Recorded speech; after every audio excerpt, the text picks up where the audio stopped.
So the president has spoken. He spoke about the issues of land. He spoke about the Reserve Bank. As the FF, you've had very strong views on that one.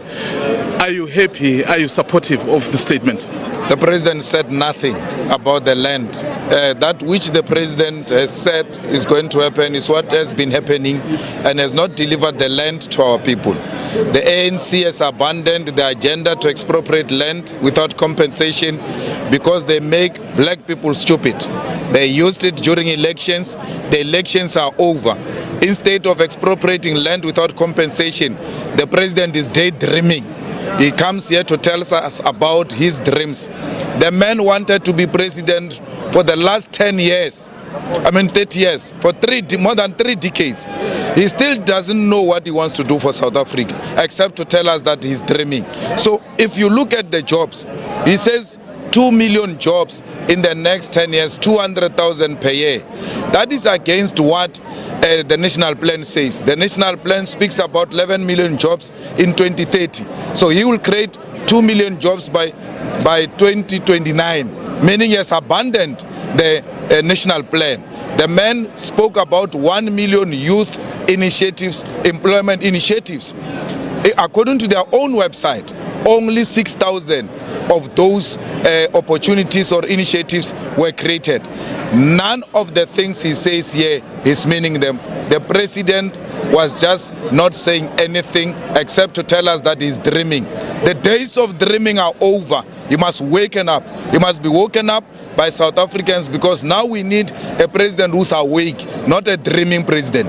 But don't you share his dream of a better South Africa, of giving 2 million young people jobs, of building cities, of really building railways, high-speed railways? If you want to build a city, you are a president. I'm an ordinary citizen, I can dream. A president is not allowed to dream. He must say to us, I'm building a new city in this area, by this time it will be done.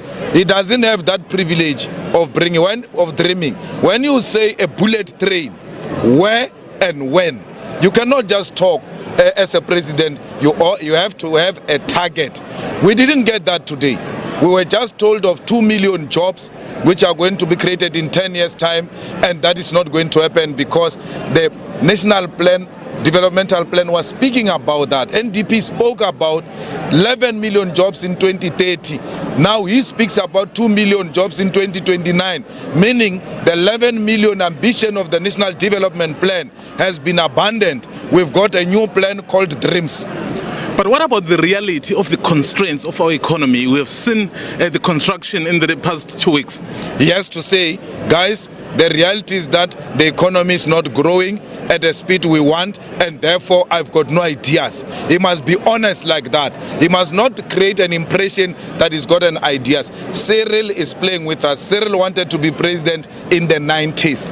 Till today, Cyril doesn't know why he wanted to be president, except that he wanted to be president. The only ambition he had was to be president with no plans. And now he's still dreaming. We can't have the privilege of dreaming now. We were dreaming in 1990. We were dreaming in 1985 when outset rendered the country ungovernable. We were dreaming of a democratic South Africa where people will be equal and jobs will be available. We can't be dreaming again after 1994. Post 1994.